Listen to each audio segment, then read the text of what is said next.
Hello, my name is Marcus. I'm the compiler of a collection of therapy quotes entitled 1001 Windmills of the Mind.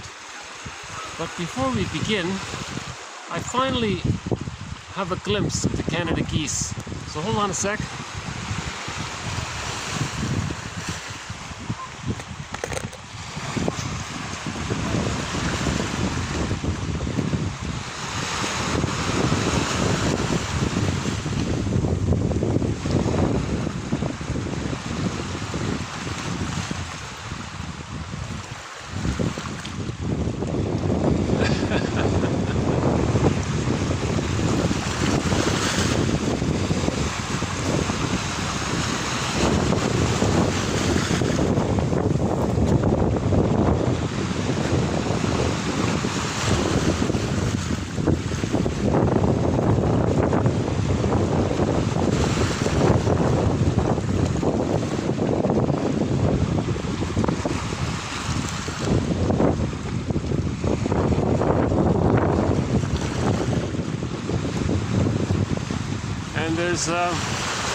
And there's a few of them down there as well.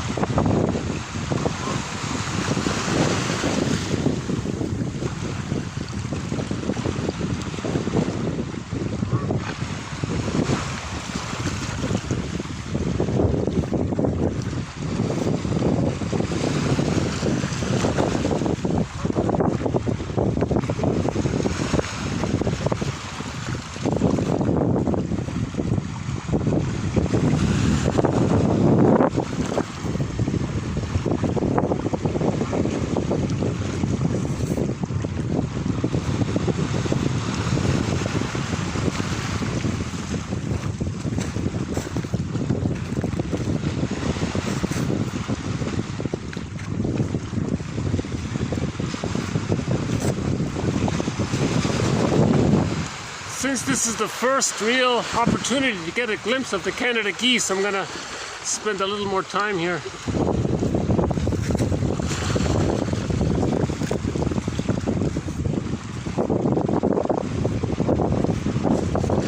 Oh, there we go.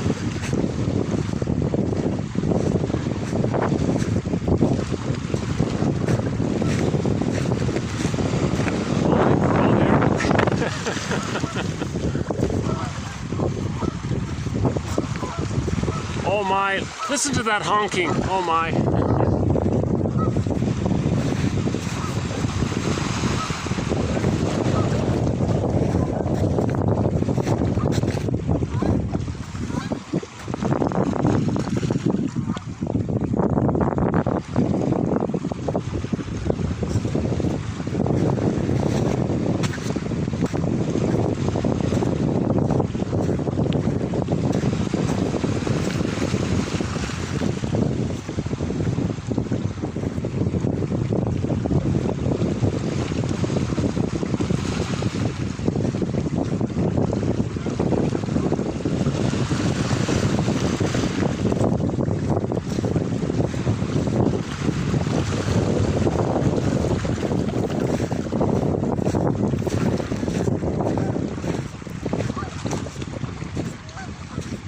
Yeah, there's a couple on the beach there, yeah.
Well, that's the first real good.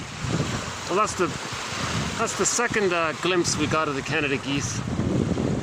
But yeah, beautiful birds when they're flying and they're honking.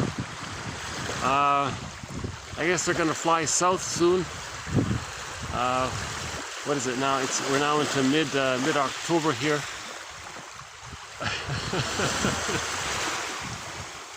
So let's see if I can get them in here.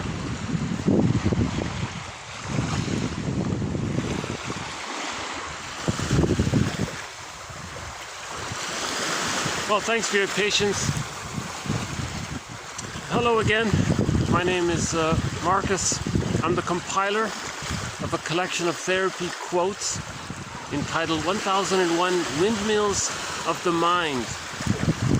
This is a collection of quotes that long ago used to be called philosophical medicine. So these are sort of more advanced self-help quotes.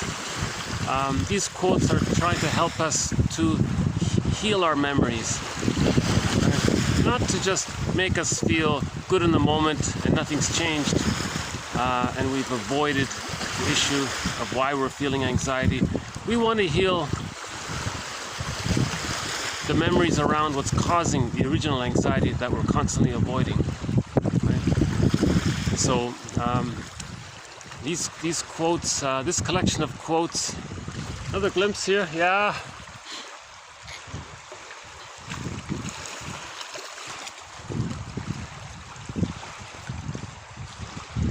I'm not sure how well you can see them, but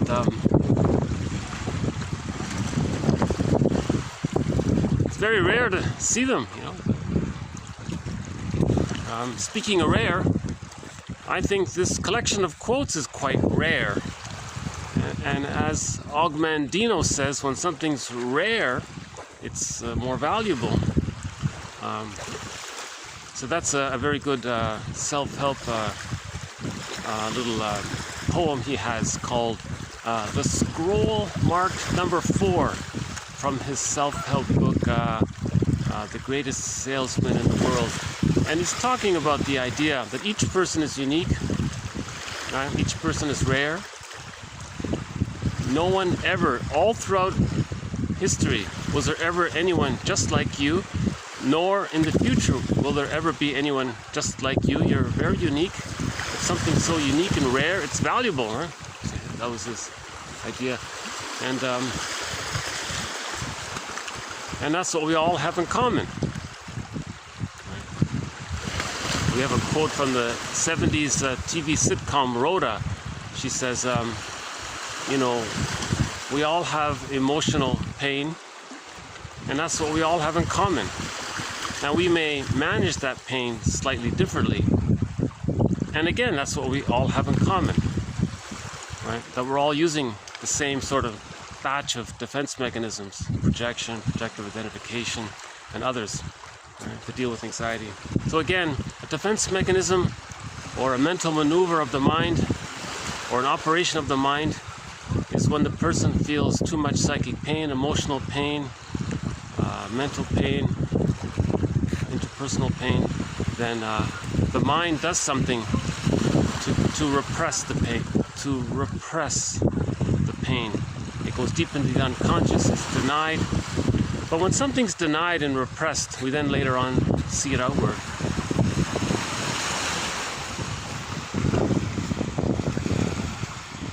Yeah, that's quite a batch of them, eh?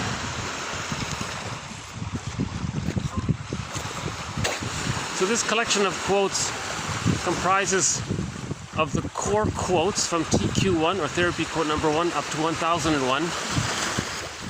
Plus, this collection includes over 500 bonus quotes. So all in all, 1001 Windmills of the Mind comprises of over 1,500 quotes from the psychoanalytic or psychodynamic or philosophical medicinal point of view, right, about how do we heal and get better. So we're not just trying to feel better for the moment. We're trying to actually heal something, change something. We're trying to, correct something. If something got stuck, frozen, we want to look at that, right, and free up the emotional energy, unpick those old threads from the traumatic script, and use those threads to weave a new script. And, we have a few metaphors about healing.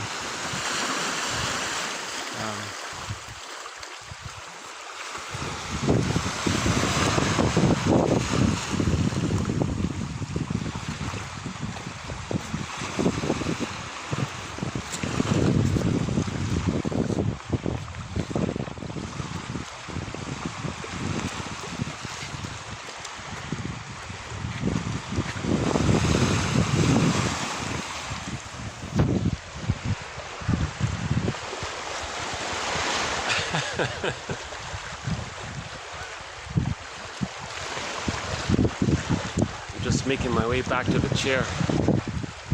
See, that was as close as I could get to the Canada goose, to the Canada geese.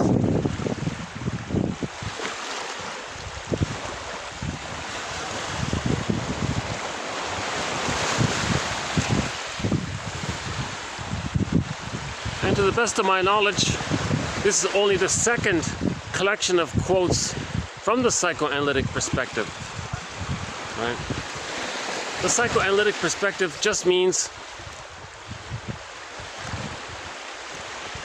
that we have some memories that might be painful, and it's like an open wound. Lowell's metaphor is that these memories are like little ghosts, and we want to, heal the ghosts and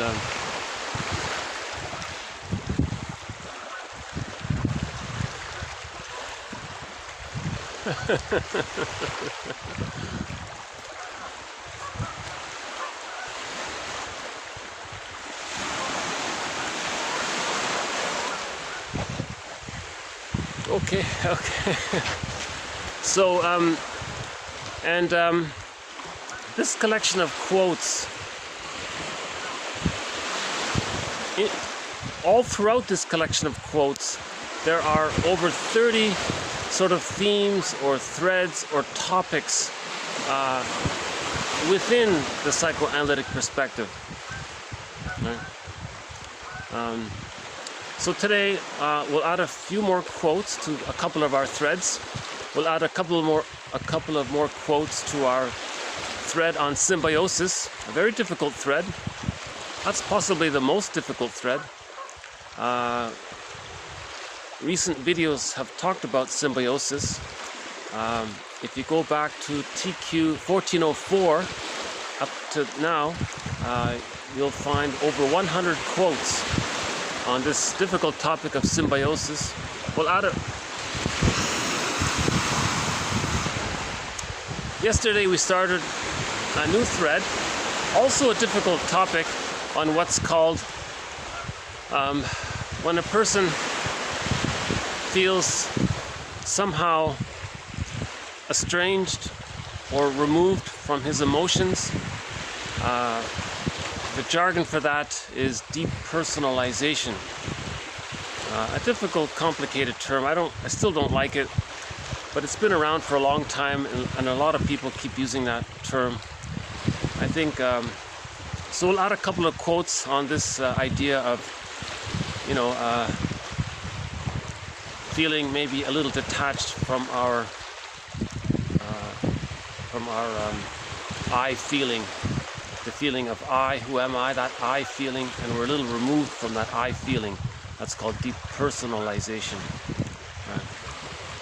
We'll add a couple of quotes on our thread on the Peer Gynt story. One of our threads, the story about Peer Gynt.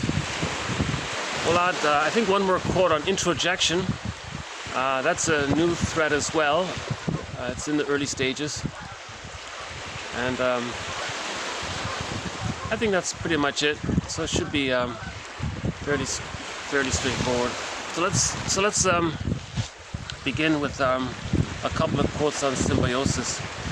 Again, the main idea about symbiosis is that when the baby's in the womb, he's in a sort of symbiotic state, in the sense that he needs his mother for his survival.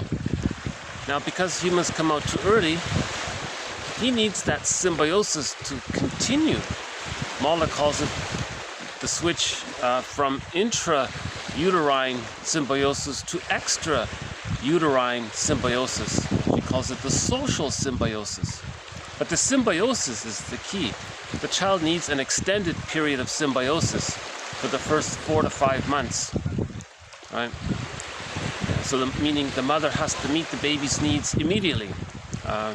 And she's attuned and she's connected and she can do that. Right? And now this period of social symbiosis is sometimes called the psychological egg, because if the child gets his symbiotic needs met during those first 4 to 5 months in this extended womb, in this extended social womb, the child feels basic trust. When he feels that basic trust, he feels nourished spiritually, psychologically, mentally, emotionally. He feels loved enough. When he gets that love from his mother by her meeting all of the baby's needs, he feels enough basic trust to metaphorically hatch out of that symbiotic psychological egg. You see? So just as the baby was nourished in the physical womb, and he grew and he was strong, and then he was ready to hatch. He was born. And when he was biologically born, for his biological birth, it took a couple of seconds. Now, Margaret Mahler says that the psychological birth of the child doesn't automatically take place with the biological birth, that there's this process which she calls the separation individuation process, with various sub-phases. But in order to go through this process, the child needs the extended egg, the psychological egg, the social symbiosis. So if the child doesn't get that symbiosis, she says the person doesn't really go through that psychological, that separation individuation process. In other words, the child needs the egg in order to hatch out of it, to go through the process. If he doesn't get that egg, he has some kind of arrested development, discussed in previous videos.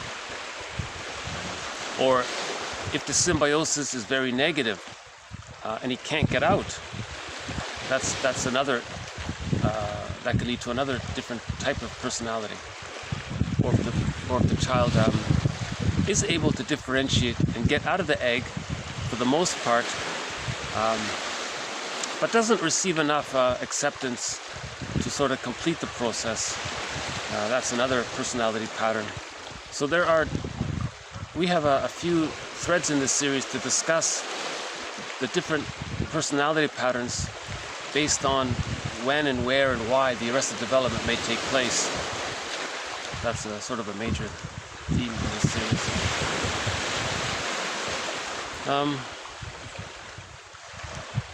So symbiosis, again, it's just a metaphor.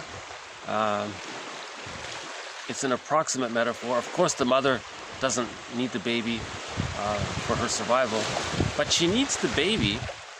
She needs to be connected to the baby for her survival, in the sense of meeting her, of fulfilling her motherly duty to meet the baby's symbiotic needs. So she has to be very connected. Now, of course, the baby's still in this symbiosis. So the mother is there to meet the needs of the baby. Not the other way around. If it is the other way around, that's a negative symbiosis. That'll lead to a disturbance, arrested development, an insecure attachment style, dysfunctional relating later on, and he'll be, kind of angry. So again, recent videos have covered some of this issue of the personality types that form when there's what's called an insecure attachment style. Again, an insecure attachment style is when the baby receives more frustration from the mother than love and support from the mother. If the frustration outweighs the love, the child can't handle that ambivalence. Okay, that ambivalence, he denies it. He's bonded to the frightening mother, but he thinks she's the good mother. That's called splitting. And he denies that he's using that defense mechanism called splitting. And if that doesn't get resolved by the age of 3, he can go through life with that with that emergency defense mechanism. Splitting is meant to be resolved by the age of 3. Again, that's another major thread in this series. If you want to learn about splitting, key concept, this collection of quotes covers it. One therapist says, all healing is trying to heal the splits, to try to face that unconscious ambivalence. Most people will deny it because the baby must believe that the mother is loving for the baby to bond to the mother. And he'll hallucinate, he'll delude himself into thinking the mother's good, when in reality he's bonded to the frightening mother. So the baby's a genius that way. Now if the mother is more loving than frustrating, it's easy for the baby to bond to the mother. And he ends up with the I'm okay, you're okay. Yeah, another glimpse here. I can hear them honking.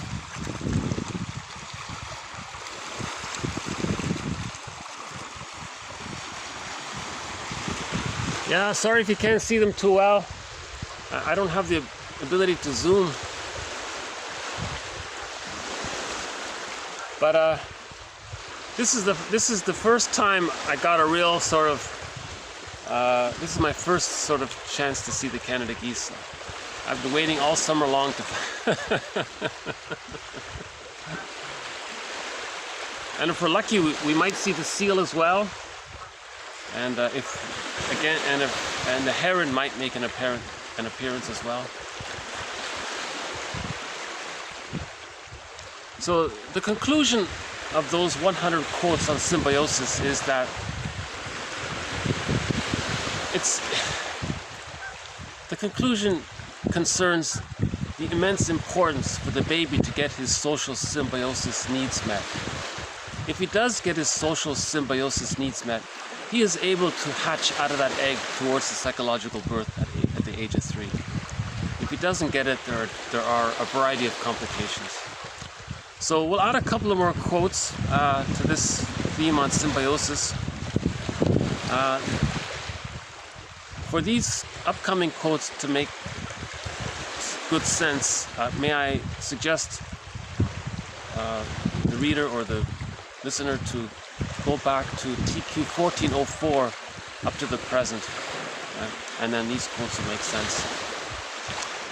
So symbiosis, Mahler calls it the child's hallucinatory, omnipotent, psychosomatic fusion with the mother. He's sort of fused there. He doesn't know where he ends and his mother begins. He thinks the mother's sort of an extension of him. Just like in the womb, the womb life, everything around it was there for the baby. The baby doesn't have a sense of him being a separate person. And he doesn't have the idea, we theorize, he doesn't have the conscious idea that he's inside his mother's belly. He thinks it's just him, and everything's there to serve him. It's all about him. Now, in the extended womb, he's still fused there with the mother, called the stage of undifferentiation. Right? That fusion is still there. He still thinks it's all about him. He has a need, he has a thought, he makes a gesture, mother meets the need. And at the age of 5 months, he begins with the idea of practicing. He begins with the idea of practicing with the idea that eventually he'll separate and individuate from the mother, spiritually, psychologically. So from 5 months to 15 months, that's called the practicing phase. But during the practicing phase, from 5 to 15 months, he's still fused there. So although he's walking around, he thinks it's all about him. Everything's there to serve him. He's omnipotent, he's so powerful, he has a wish, he has a need, it gets met. See, and if he's stuck there, that's called the narcissistic pattern. You see? And we discussed that. Actually, I offered a bit of a summary of the narcissistic pattern in yesterday's video, the one labeled before this.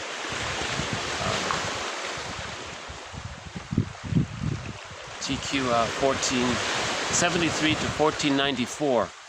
That one there, I think I offered the shortest synopsis of the narcissistic pattern in that video.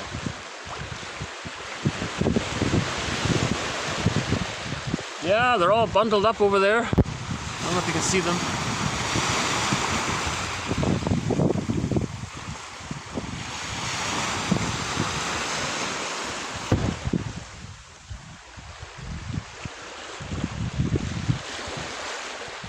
Okay, so let's add to our quotes on symbiosis here.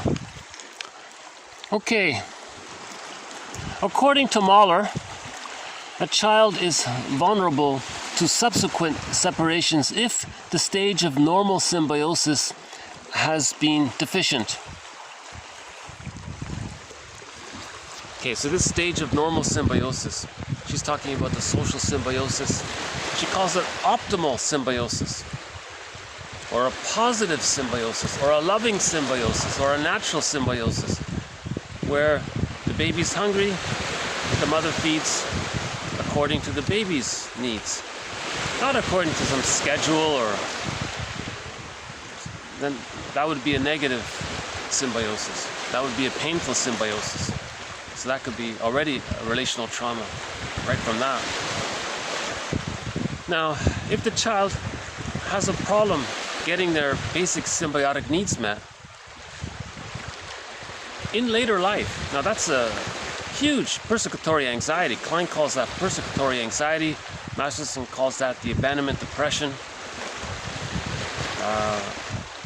Kernberg calls it the hungry, enraged, empty part self becomes formed, or the shamed self. Karen Horney calls it the despised self becomes born. If the child doesn't get his symbiotic needs met, there's an immense persecutory anxiety for the child. Now in later life, if that's stuck there, now in later life, if they get married and their partner doesn't call them when they say they're going to call them, or is unattentive, that might trigger some of that persecutory anxiety. See, because if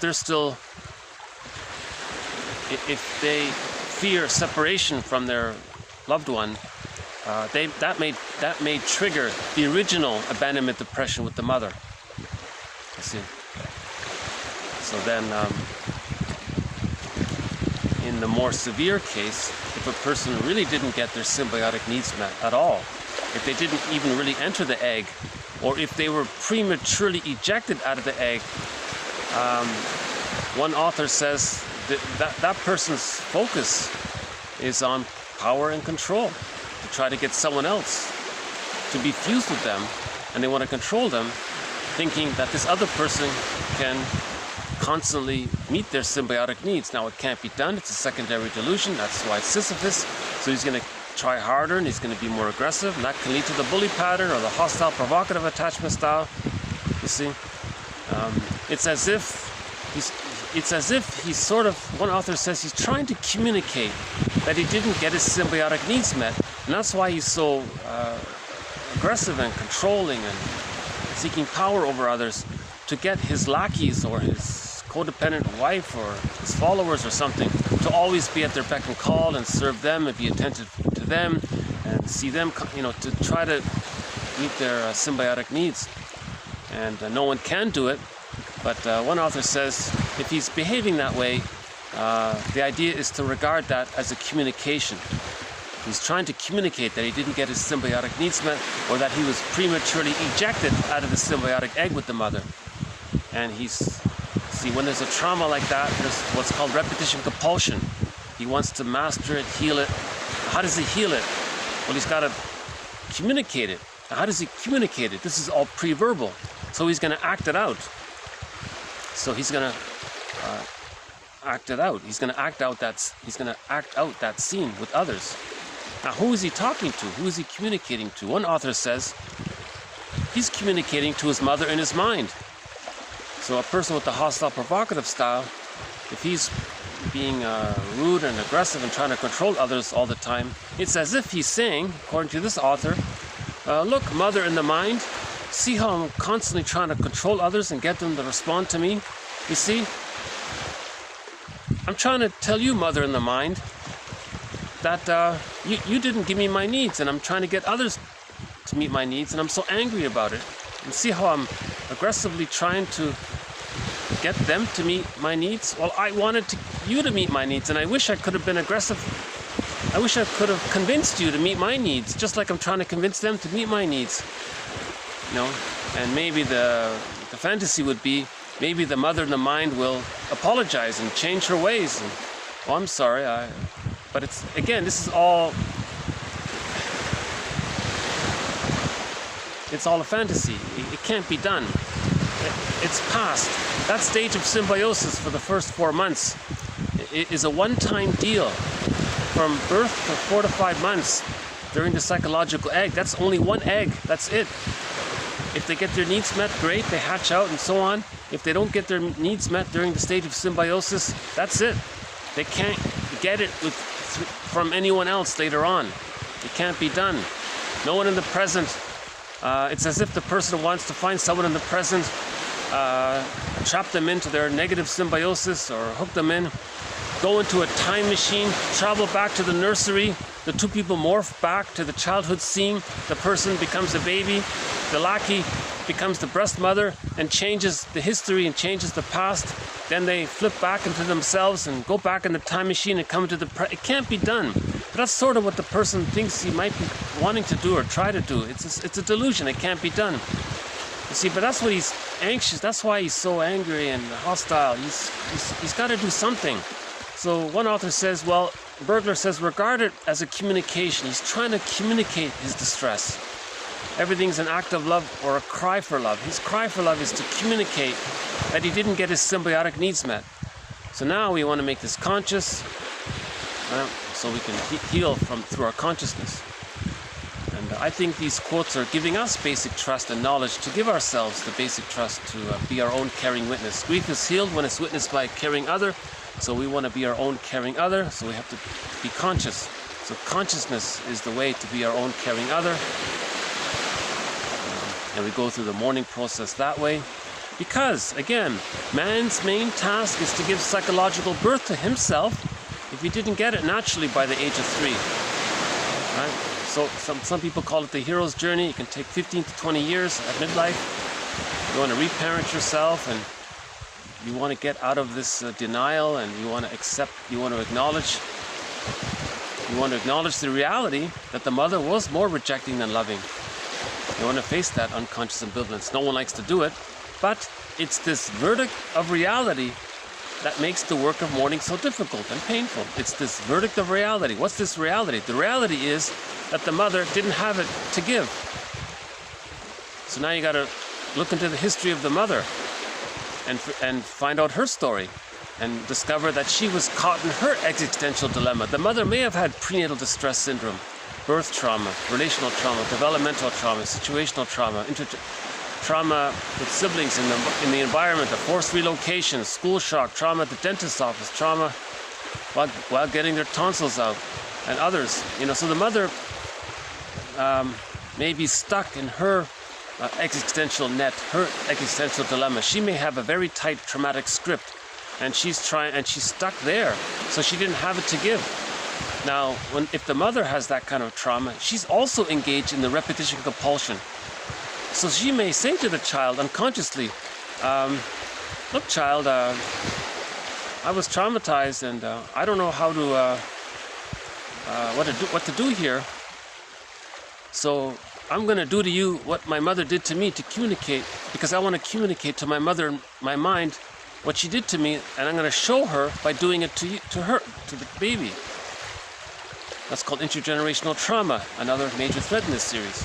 The mother didn't receive a secure attachment style, then she can't offer a secure attachment style to her child. And that child then doesn't offer a secure attachment style. So that's intergenerational trauma.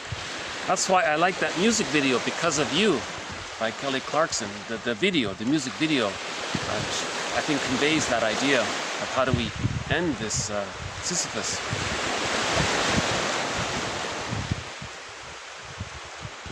So, how are they doing over there? Oh yeah, they're further down.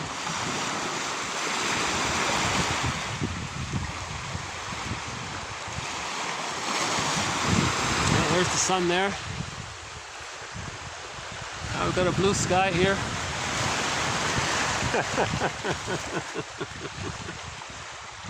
Awesome.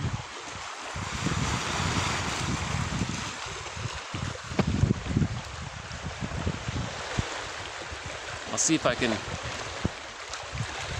This is my first time in this location. I'll see if I can get out here again. what happens is I'll set up, I'll start a video, and then people will pass by, and then just my luck. So then I have to redo it, and then I move, and I redo it.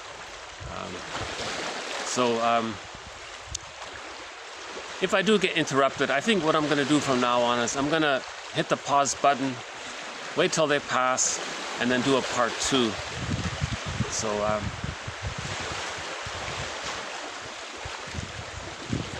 So if this stops suddenly, I want to respect people's privacy. So then there will be a part 2. If I don't get interrupted, I'll go straight through. So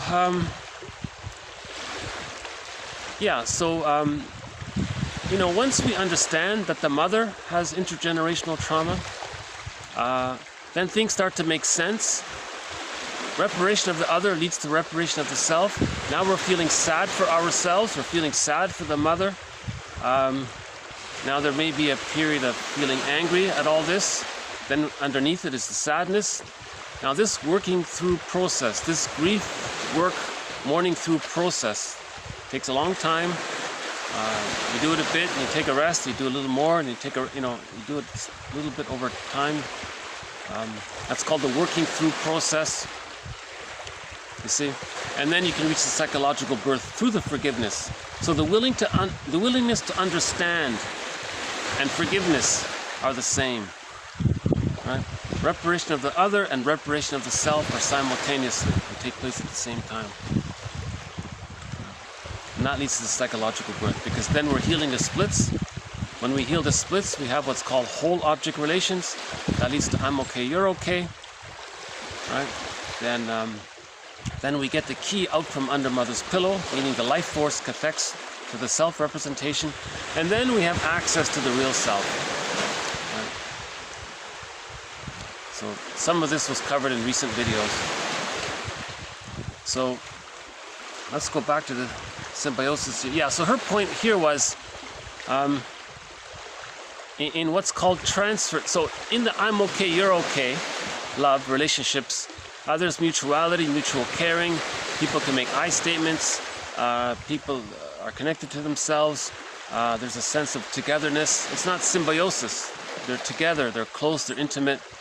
The two people aren't bogged down with hyper-exaggerated fears of one impinging upon the other, or one engulfing on the other, or one abandoning the other and the other's doing the same thing, and then they're in this hostile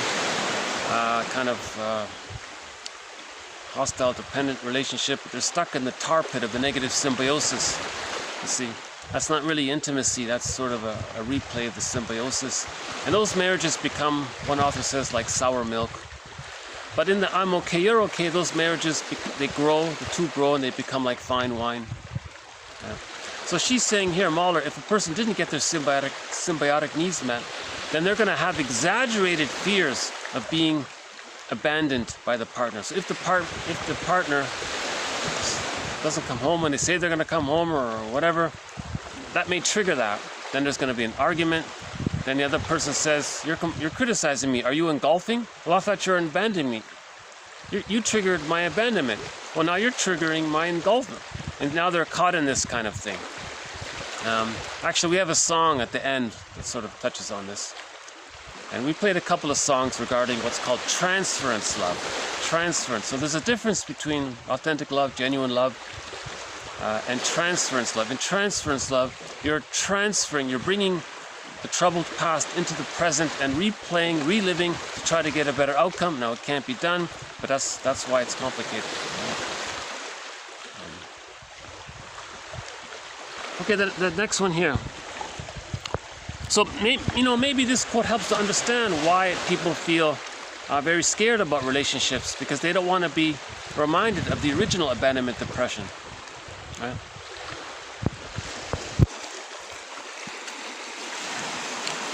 Okay, the next one here. A man or woman may act out either the grandiose critical parent or the helpless unloved child with their mate, leading to a return to the original negative symbiosis.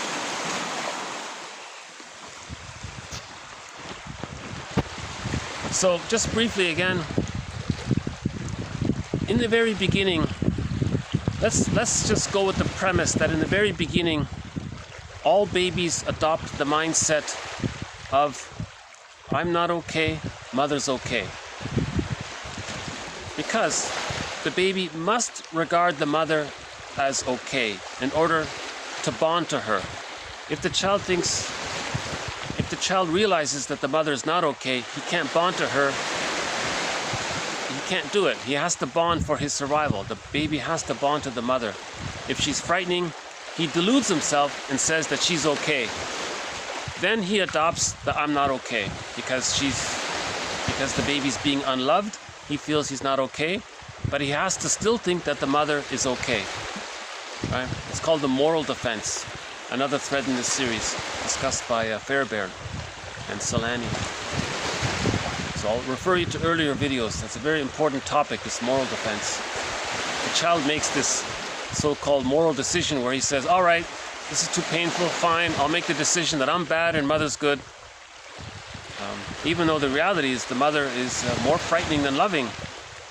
Now he can't handle that. He has to make the mother good somehow in his delusion, in his fantasy. So he adopts this idea. So if we accept sort of that premise that in the beginning all babies, at least temporarily, adopt this I'm not okay, you're okay mindset. Yeah. Now with healthy development, by the age of 3, it all gets sorted out. It's I'm okay, you're okay with the psychological birth. Okay. Now, let's say before the age of 15 months, it's too much. If the mother's still more terrifying than loving, the child can't hold on to it. The child can't do it anymore. The persecutory anxiety, all of that is too much.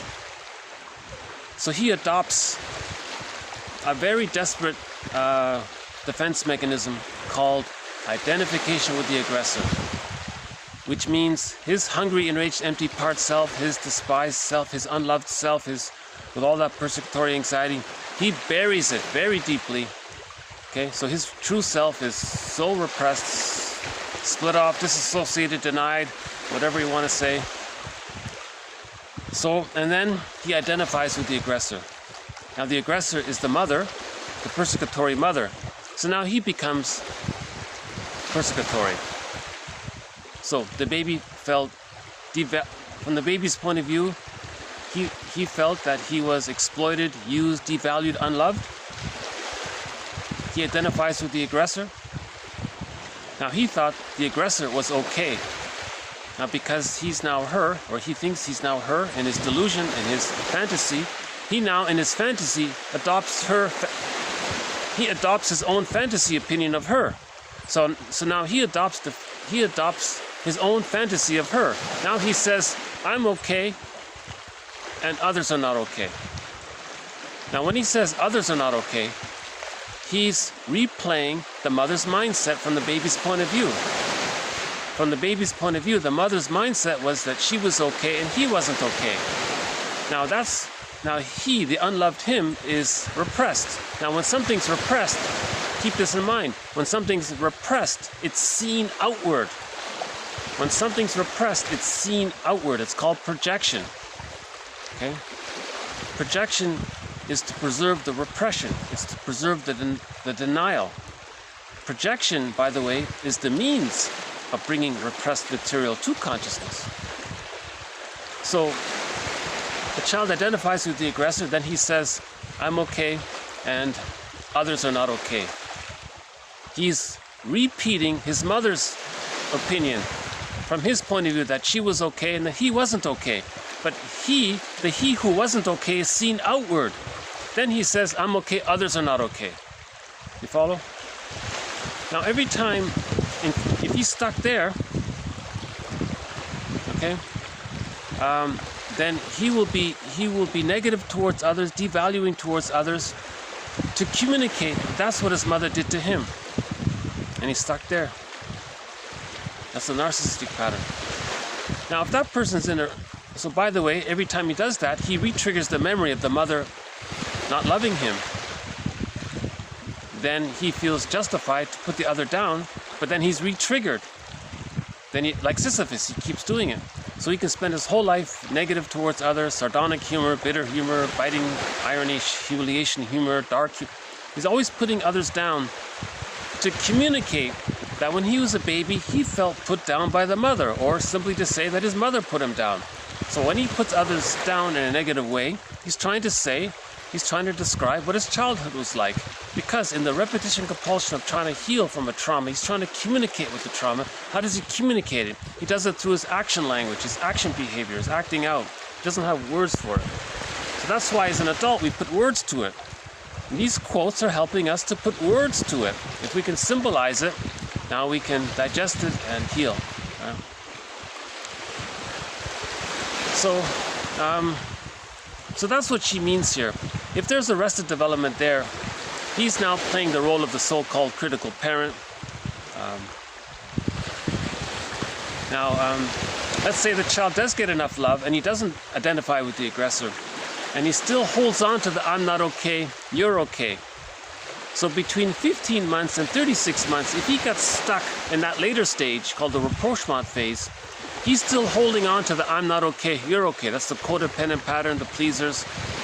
They sacrifice themselves to help others. Others are always so great, and they're closer to the reality of I'm okay, you're okay. But they're stuck in that original state of I'm not okay, you're not okay. You see? So now if those two hook up, that's called the stinger and the clinger. You see? So that's a dysfunctional relationship. That's what she means there. So the clinger is holding on to the child state, and the person with the narcissistic pattern has identified with the critical parent, so they're holding on to the parent state. Now Eric Berne has that model, the parent state, child state, and the adult state. Right? So a person with the narcissistic pattern doesn't have the adult state. They only have the critical parent state and the denied, unloved child's self state. Now they can do both. They can act out the critical parent on others, feel like the wounded child, and then feel justified to criticize the other. Or they can project the critical parent onto others, and then in their pseudo-aggression, try to be aggressive towards their mother in the fantasy of the substitute. So they're trying to communicate the dilemma of their childhood. I think I described that a little bit better in yesterday's video, the one with the sunset one. I'll call that the sunset video. I got a partial glimpse of the sunset. So check out the sunset video from yesterday. I think I did a good summary of it. This didn't make sense. I think, try that one. Okay, maybe we can move on here. Okay, the craving personality. Right, and the song we played for symbiosis was that song, Constant Craving. Right, so she didn't get her symbiotic needs met. So she said she was in this constant craving to fuse with someone else. Or if she's in the tar pit of a negative symbiosis, she may have the constant craving to escape the negative symbiosis, to find a positive symbiosis. So either way, they're looking for a positive symbiosis. Now this author here calls it the craving personality. Okay? The craving personality needs this, quote, at-one-ment. Okay, he calls it atonement, but he means at-one-ment. They want to be fused there. We're at one with each other. At-one-ment. Okay, meaning the symbiosis, right? Relationship. Almost continuously and on a direct basis, right? So if a person didn't get their symbiotic needs met, or if they're seeking a positive symbiosis and they find someone else and they form that fusion, they want it constant. They want to know where they are all the time, and they're gonna call them all the time and check on them all the time, and because they want to make sure the fusion is still there. Now, no one can do it. There's always going to be some kind of a re-triggering of the original negative symbiosis. Then there's a conflict, right? Okay, now back to this forced feeding one. This one says here, the woman who uses the schedule and feeds the child and force feeds the child according to the schedule. Okay, now this is going to violate the child and break the symbiosis, right? And that's going to affect their sense of identity. So he's saying here, he's not going to feel that sense of I feeling. If the mother is force feeding the child or using the schedule, the child's true self gets denied, then the child adopts a false self to accommodate the mother and please the mother. Now he's operating out of this false self, or the great pretender mindset, right? Yesterday's video talked about the great pretender to please his mother. So in trying to please his mother, he loses himself to try to please his mother, but the only way to connect to his mother is through the false self. Now he may think his false self is his identity. Now Winnicott says a good thing. He says, keep in mind the false self is meant to protect the true self, not replace it. But if the trauma is so severe, the child may think that his false self is the true self. Now, force feeding would be an example of a negative symbiosis.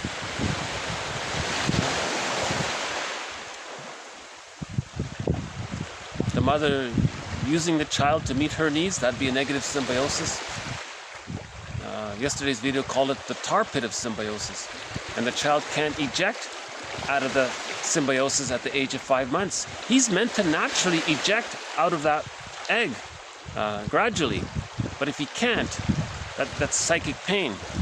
He loses his self-feeling, his self-identity, his I-feeling, and then he adopts this false self to compensate. And then it's all about power and control as a result. Okay, let's move on to the next one here. Okay, sort of on a similar idea. So that quote there, this author sort of says the same thing. She talks about the child's sense of internal innate confidence. She says that it gets sacrificed with a negative symbiosis. Hey, how's that view there? That's not too bad, right? Yeah, okay, that's good. Is that better? Okay, we'll just stick with this. That's not bad. Okay. I'm happy to get a nice view once in a while. Okay. Okay, so this one is on the link between negative symbiosis and how that causes a person to lose their confidence. And I thought about playing that song about the Blue Rodeo. He says he lost his confidence, but it sort of reminded me of that.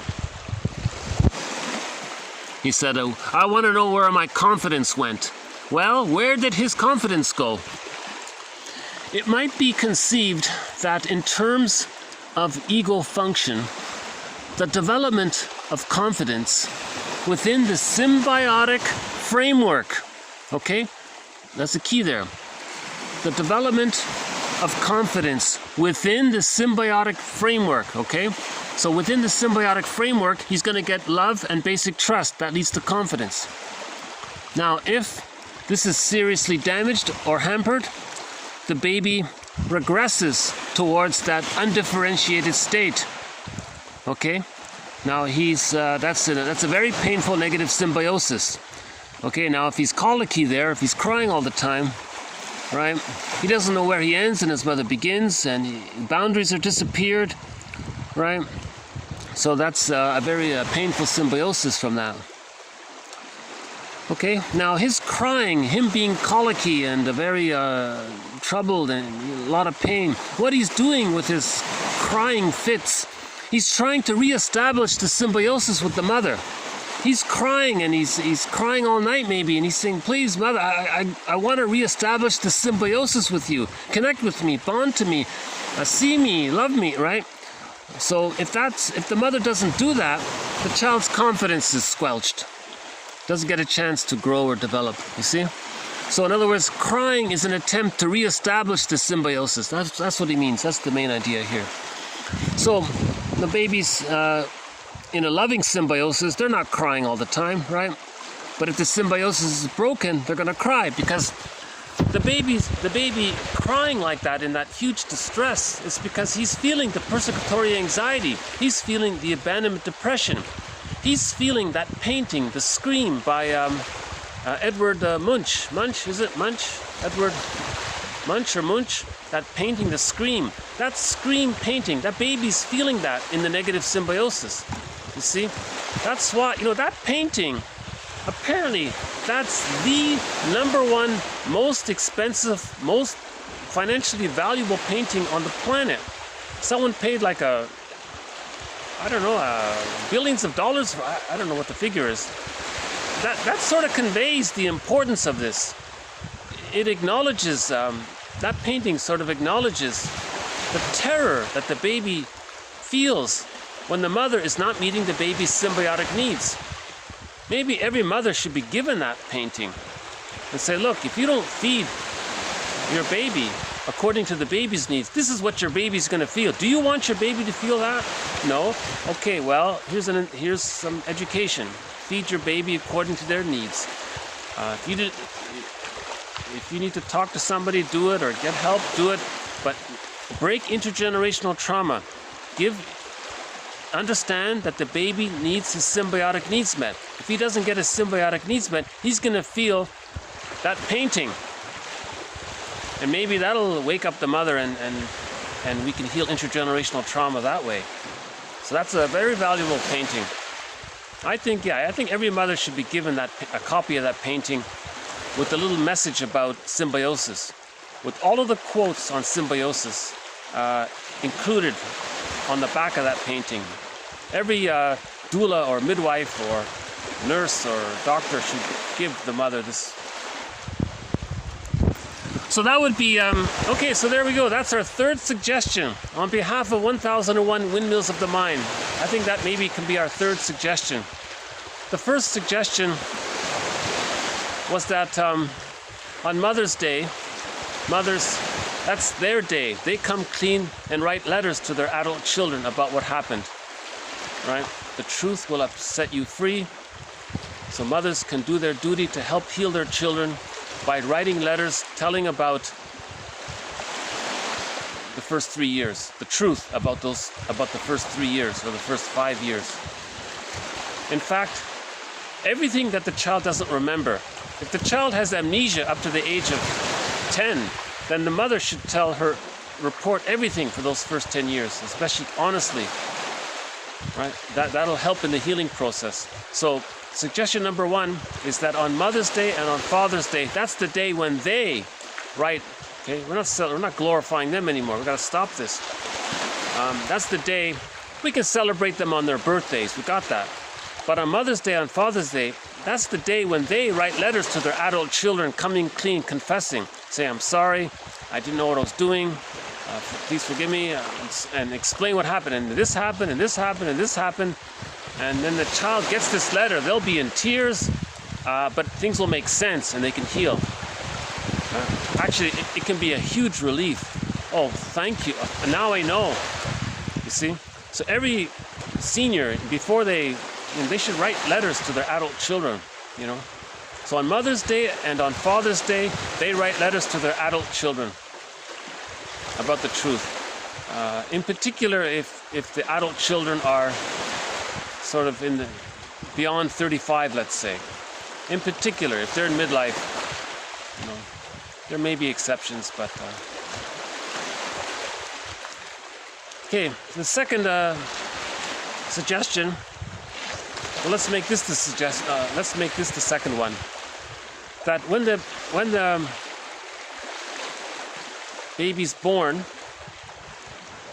the baby's handed to the mother directly. The cord stays, the placenta stays, again, barring emergencies, barring exceptional cases. But generally speaking, the baby and the mother bond right away.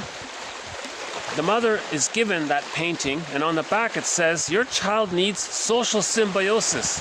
Your child needs an extended womb. Your child needs optimal symbiosis from you. Now you're fused with the child is fused with you. You meet the baby's needs according to their needs, right? You maybe stay in bed for 3 months, let the baby have skin-to-skin contact during the whole time, and you meet the baby's needs exactly according to what they need. And if you don't, turn this paper over and look at that painting. That's what your baby's going to feel. Although he may not show it, because he's disassociated. He's in a state of derealization. He's in this great pretender mode, and you don't see it. something to think about. And the third suggestion, okay, I'll leave that for earlier videos. And we have a third suggestion in earlier videos. So we'll pick up on that. So let's move on.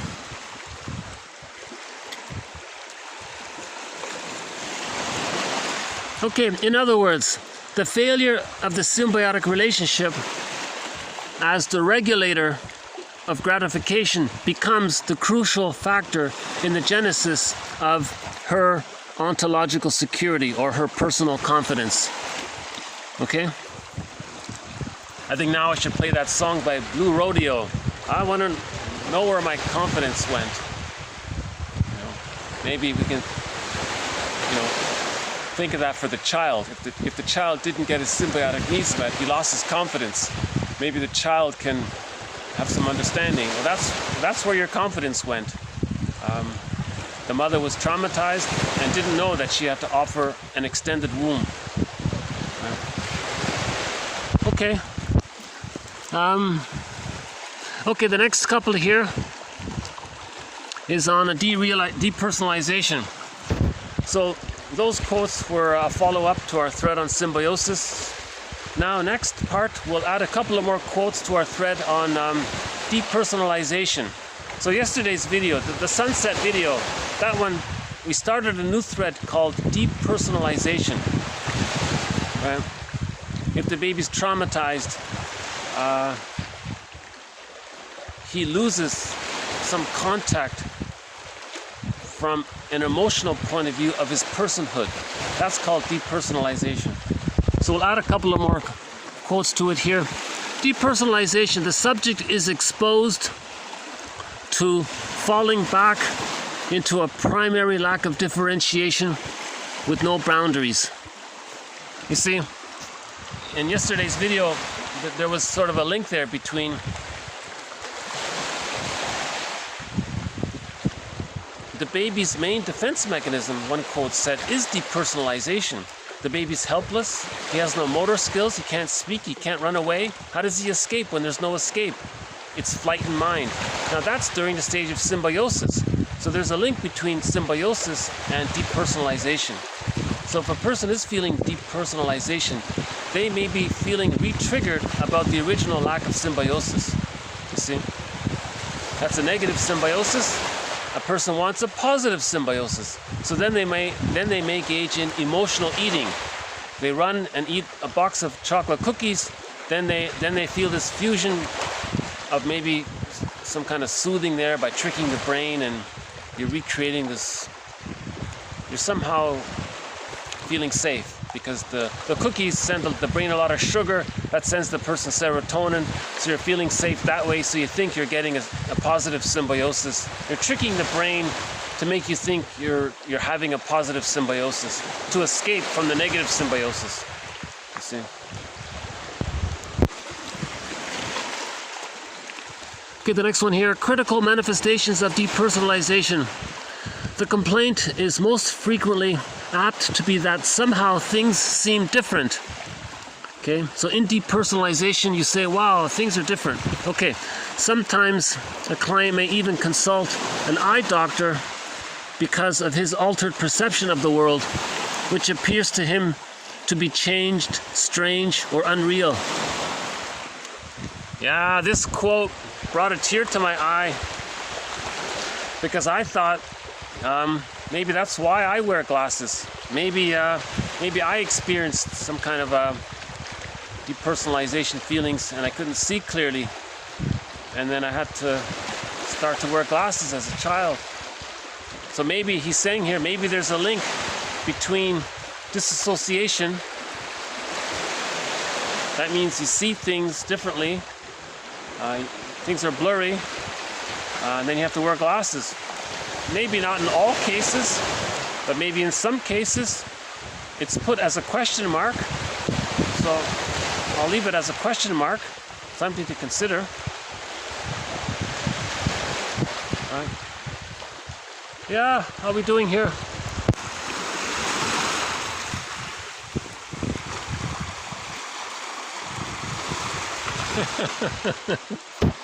No sign of the seal, no heron. But I'm so glad we got the Canada geese today. And hopefully you saw them, and hopefully you heard some of their honks. I once saw the Canada geese fly right over me, and they were honking in full honking mode. That was quite a sight and sound.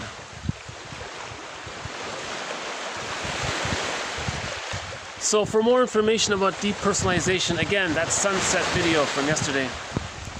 But we'll add one more here, or maybe two more here. Yeah, we'll add one more here. Okay. Another situation in which feelings of unreality. Okay, so that's depersonalization. You feel unreal, you feel estranged, right? Your mind is sort of it's like it's anesthesia of the mind, they said, right? Okay, another situation in which feelings of unreality or strangeness or estrangement from the self can occur when a person has achieved something wonderful, a new high level of safety, and finds it hard to believe. You go, wow, really? The disturbance of personal, in a good way, the disturbance in a good way of personal identity is as though one says in effect, quote, I can't believe this good fortune is happening to me. I can't believe this good feeling I'm having is happening to me. Really? So that was sort of a interesting one. He's saying he's so used to the grief and the negative symbiosis, being stuck in the tar pit. When he's free, when he does the grief work and he's free, he feels this new level of safety and emotional freedom and happiness. He feels strange. And he may momentarily feel this change in perception of himself and of the environment. And he may say, wow, this is really, I can't believe it. It's so strange, but wonderful, but strange. Is this true? Is this real? Is this reality? In that movie, in that kids movie called Kirikou and the Sorceress, a very good family movie called Kirikou and the Sorceress. It's in French, it's an animation, but there are English subtitles. There's a character called Karaba. She's a metaphor for complicated grief. She's the metaphor for our feeling of psychic pain, emotional pain. She represents our emotional pain. Now, when she was relieved of that emotional pain, she felt free. And she said, I remember very clearly, she said, wow, how strange it is to not suffer anymore. This is strange to no longer suffer. So she was feeling this new, strange feeling. So there's a positive example of depersonalization. It also reminds me of that movie Groundhog Day. That guy there, the character there, he was sort of in a negative way with relationships. And then he figured out how to be more neutral in relationships. And then he won the girl and said, wow, is this happening? It really happened, wow. He felt this surprise, this change. And, so he felt a little strange about it. So it can be in a positive way. But how are we doing here? Okay. Okay, we have a thread on Peer Gynt. The best, maybe I should, yeah, maybe let me adjust my seat here for a sec. Hold on a sec.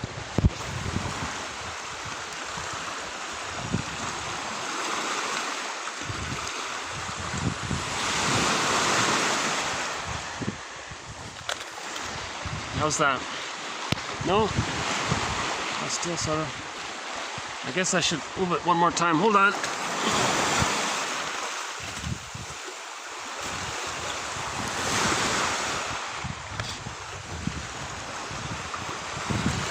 The best film version of this story, Peer Gynt, in my opinion, really the only film version of the Peer Gynt story is the 1979 animation of that story by Vadim Kurchevsky. Now this is in Russian originally, but there are English subtitles. Now I'm sorry to say it's very hard to find, but if you can find it, to my mind that's the best version of the Peer Gynt story. So we've covered a number of quotes on the Peer Gynt story. You see he was also a mama's boy because see, they called him a troll. In that story, narcissism was called trolldom or trollism. He was a troll. So long ago in literature, if somebody has the narcissistic pattern, they refer to them as trolls, right? So he was like a troll. But not to blame him, we can understand why he became like that. Because the mother was lonely and had no one, and she did what's called partnerification. Maybe not so much parentification, but partnerification, oddly enough, where she wanted the teenage son to be a kind of like an emotional boyfriend for her, to always be there for her and keep her company and do things together. He got very angry. That's a negative symbiosis. So he escaped. So he spent his whole life trying to escape. Now in the narcissistic pattern, the main emotions are hate, greed, envy or grandiose, spite, vindictiveness. Right? So Peer Gynt was very selfish and greedy his whole life. We have one quote. You know, he had a lifetime of escapades of his greed and ambition, and at the very end of his life, at the very, very end, he finally asked the question: Was I a troll all my life? I thought I was being true to myself, but in fact, maybe I wasn't. So where was the true me? Now the metaphor is, in that story, there's a personified fantasy character called Solvig, who represents a part of his own psyche that says, I have your real self. I've been here all along in my faith, in my hope, in my love for you, Solvig says. So that means that the real self was always there within Peer Gynt, but he wasn't aware of it. He was always in flight. Right? So he never stopped to pause. He was just in the repetition compulsion. Right? So a couple of more stories. Karen Horney maybe offers probably the best interpretation of the Peer Gynt story. Karen Horney is one of our mentors in this series. I highly recommend her books. In particular, her book called Our Inner Conflicts, and her last book, Neurosis and Human Growth, those two in particular. Her articles as well. She has a classic article on vindictiveness. You know, if a person with a narcissistic pattern doesn't get the feeling of being one up, he can become very spiteful and vindictive about it. So we'll add a couple of more quotes to this story. Very good story. Apparently there's a park dedicated to the story called the Peer Gynt Park. So they have a real appreciation for the story. Somewhere in Norway, I think. I'm not sure. Oslo, is it? I'm not sure where. Somewhere. If you look up the Peer Gynt Garden or Peer Gynt Park, they have statues of characters from the story. The troll and the Peer Gynt and the Solvig and so on. Okay, so we'll add a couple of more quotes here. So this one says, okay, Peer Gynt shouting from the rooftops that he was himself. What he meant was he was his false self, not his real self. Okay? So all the time, so Peer Gynt was always shouting, telling everybody, I gotta be myself, I gotta be myself. And he didn't understand it. He didn't understand what it meant to be his real self. He only knew his false self. So when he was saying that, he was saying to the reader of the story that he only knows his false self So he can only be his false self. His false self is the compensation of losing his true self. The compensation is greed and power and ambition and all that negativity around that, right? Okay, the next one here regarding the Peer Gynt story. Okay, behind this facade of alleged self-sufficiency, okay, there is a deep and humiliating wound inflicted on the client's self-esteem or confidence, analogous to that staged by Ibsen in Peer Gynt, where, quote, the conflict is between being sufficient unto oneself and being sincere. Okay? So this looking out for number one, you think you're being self-sufficient, that means you're detached, you don't care about others, right? Versus getting in touch with your feelings and, you know, finding your true self and giving psychological, okay? So Peer Gynt has avoided his true self his whole life. Okay, the next one, Peer Gynt confuses self-indulgence. Okay, so he confuses greed with self-expression. So if Peer Gynt is greedy and he's a playboy and all that, he thinks, well, I'm expressing myself. He's expressing his greed. He's expressing his greed self, not his true self. His true self is denied, right? Okay, likewise, his self-promotion, he thinks that's intimacy, and then he ends up alone. All right, now in myths and fairy tales, when we talk about wanting to be a king, okay, the metaphor is that wanting to be a king means we want to find ourselves. Now, did Peer Gynt understand this? No, right? So in myths and fairy tales, the idea of the fool becoming a king, that means the person finding himself. Yeah.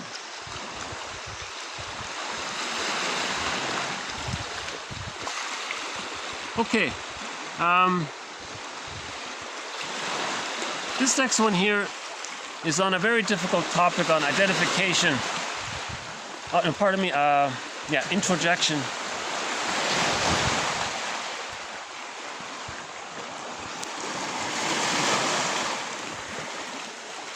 Okay, psychoanalysis is very familiar with the concepts of identification and projection.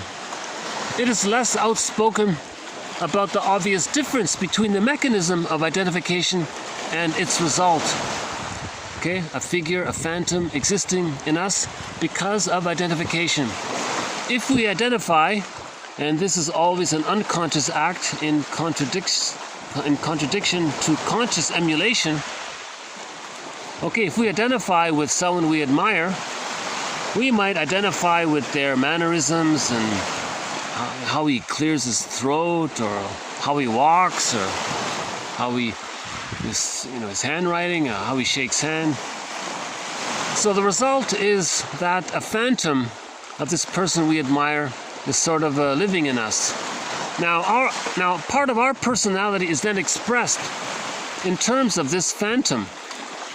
Now, people who watch us recognize the phantom and our behavior, and they think that we're being strange or ridiculous.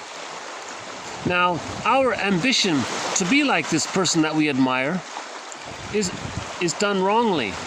The correct way to do it is to identify their values, and then we continue his work. Maybe it's an obvious point here, but so in other words, someone you admire, if you think you're going to do this, I think they have this self-help gimmick called NLP. They say, well, if you just mimic someone's mannerisms, you may achieve what they achieved. That's absurd.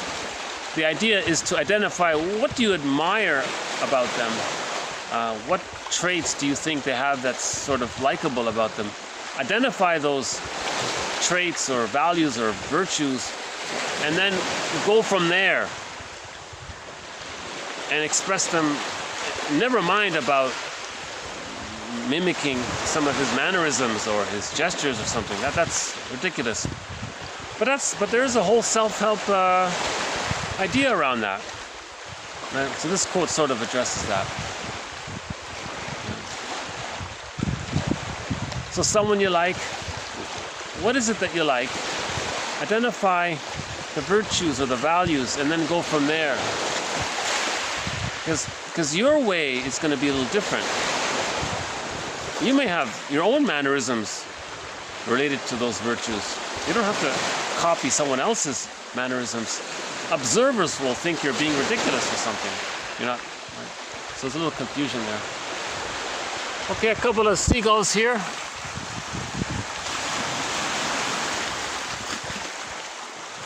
Okay.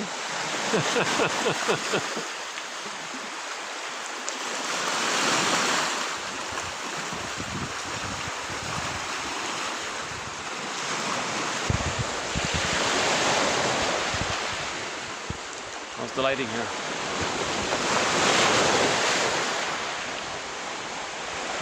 Hold on a sec. Let me see if I can. Is it better here? Oh, yeah, maybe I should go this way. Let's try this then. Hold on.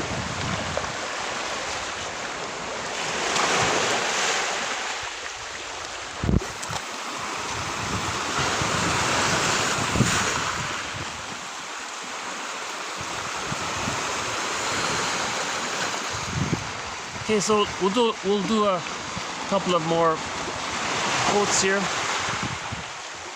Sorry. Hopefully you're still hearing me. If you're not hearing me, the quotes are posted below. Okay, from the same author, he has a little metaphor. He calls painful memories phantoms. Lowell calls them ghosts. So we'll just maybe take a glimpse at this guy's idea here. Okay, there are internal phantoms. He means painful memories. Okay, personified,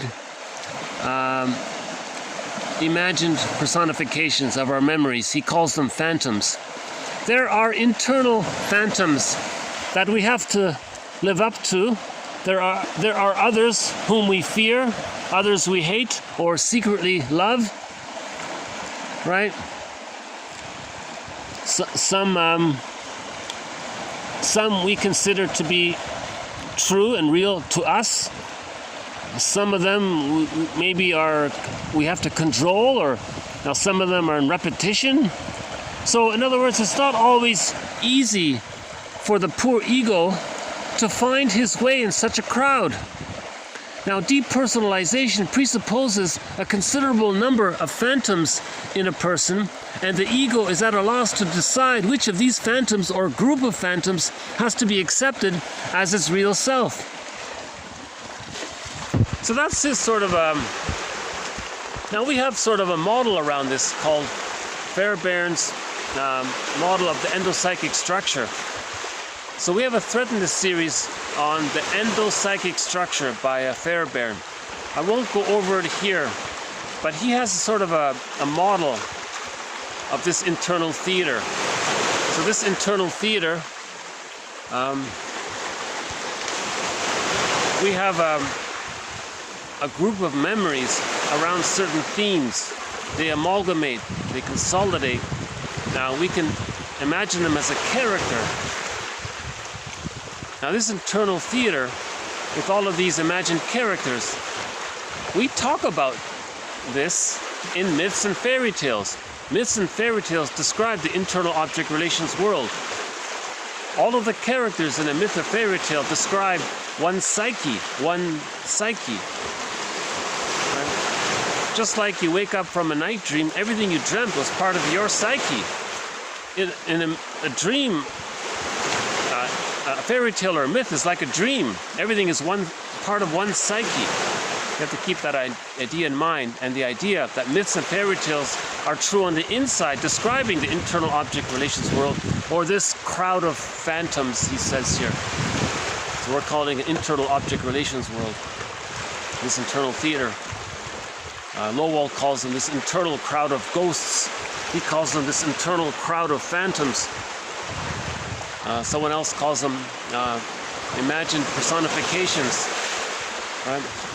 Because it's called primary process thinking. The baby thinks in images, right?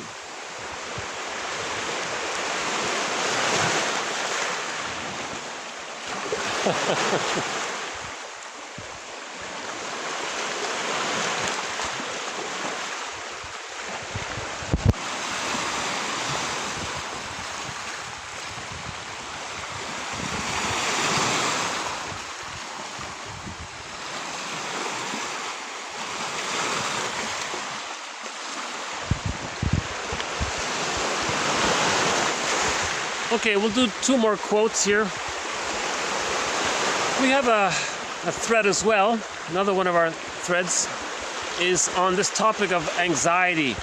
And I've covered a number of different authors' ideas on anxiety. So we'll add two more quotes to it. To get the big picture about anxiety, I think it's best to read all of the quotes on anxiety, and then I think it kind of makes sense. No one quote really accurately describes the whole issue of anxiety. So, but we'll add two more quotes to our collection here. Okay. Long ago, one author said, anxiety is a painful state of expectation. It has reference to some harm believed to be impending, but yet more or less distant in the future. Okay. Often the threatening thing or situation is not definitely stated or recognized. Okay, so an anxiety is an unknown fear, right? So usually if you say you know what it is, it's fear. If you don't know what it is, it's anxiety.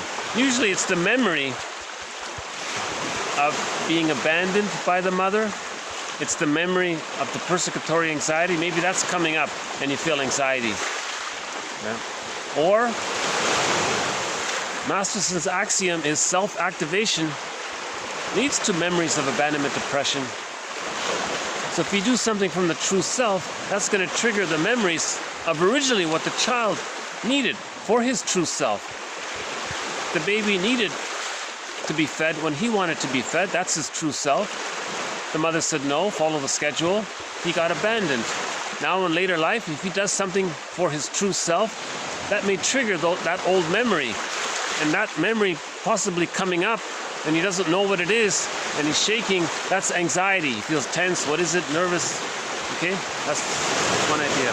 And Burglar has a very good theory about it. I'll have to save that one for another time. Okay, we'll do one more here, also from long ago. Okay, anxiety, a repetition of the emotion of fear or fright. Okay, now, and as well at the same time, simultaneously, a defense against the repetition. Okay, so anxiety is the repeat of the old fear. At the same time, the anxiety is a defense against the repetition. Okay, anxiety is a buffer or a safeguard adopted by the ego. Now, to experience anxiety is to forestall in imagination the frightening event, and thus to protect the ego against the original effects of that event. So you have the original persecutory anxiety. The person identified with the aggressor, that's the narcissistic pattern. Now they maintain the narcissistic pattern. If they feel anxiety, they use the narcissistic pattern. But the primal purpose of using the narcissistic pattern is to prevent the original persecutory anxiety. So the unmet symbiosis needs, the unmet needs for love and all that, that's persecutory anxiety, abandonment depression, mother being engulfing, or the tar pit of symbiosis, or the impingement by the mother, or the mother being abandoning, or the mother being punishing. That's the original fear. The child adopts a defense mechanism or a personality over it, on top of it, and they maintain it. And they use it all the time.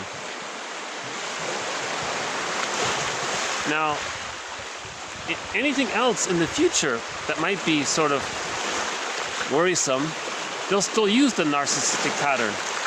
So that's sort of like a secondary use of it. That's called the endogame. Okay? But all along, they're using the endogame to buffer the original possibility of being reminded of the original persecutory anxiety. So that's sort of the main idea around it. Okay,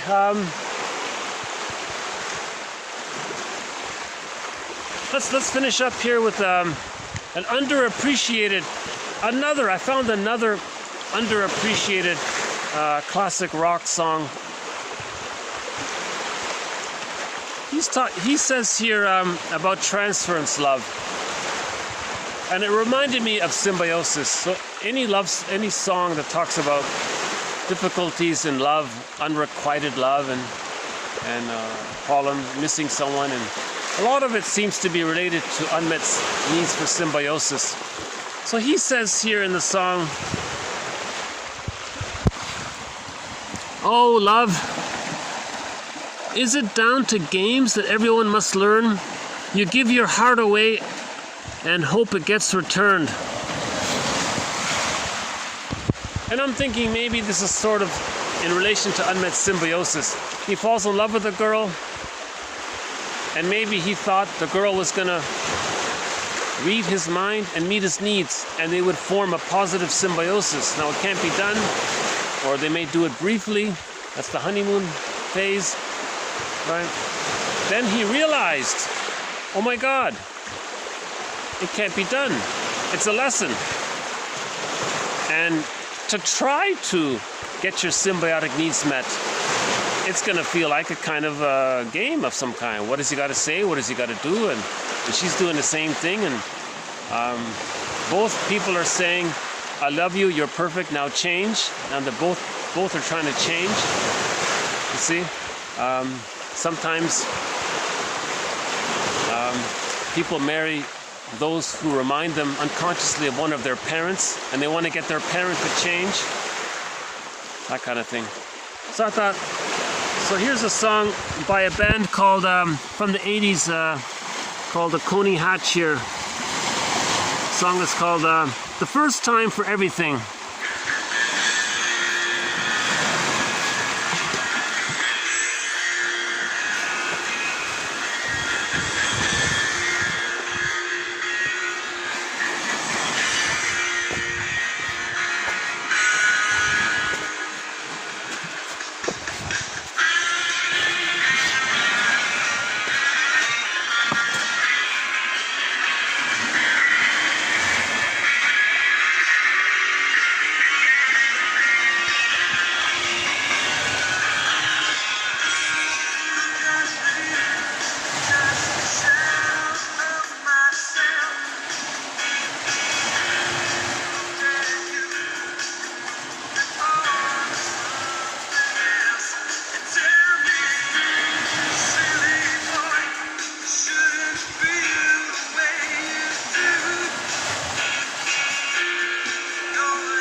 If you didn't hear the song, it's called The First Time for Everything by a band called Coney Hatch. Underappreciated song. Their big hit was called Hey Operator. That's a sort of a fun song. You know, he's in love with a girl and he's trying to get in contact with her. So he calls the operator and says, "Hey operator, you have technology. You've got wires and buttons. Can you help me reach her?" And his other big hit was, I think it's called Monkey Bars. Just sort of a fun pop song. I think those were his two big hits. But I think this third song here, First Time for Everything, I think that's his best song personally. Well, that's my favorite one. So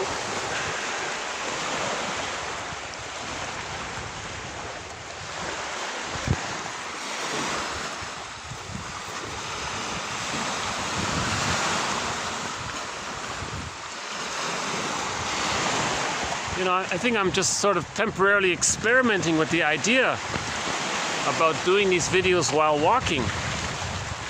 But we'll see about that, maybe in the future. So we added a few more quotes in this video. We added a few more quotes to our thread on symbiosis, depersonalization, anxiety, and the Peer Gynt story.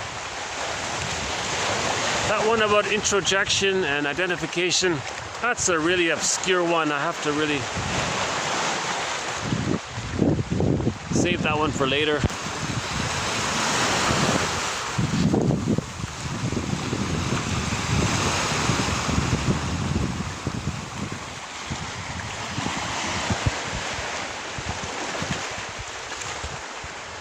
Well,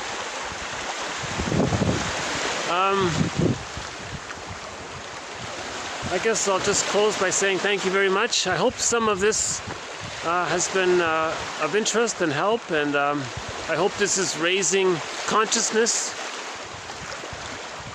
The whole goal is to make the unconscious conscious. So I hope these quotes are building consciousness, right?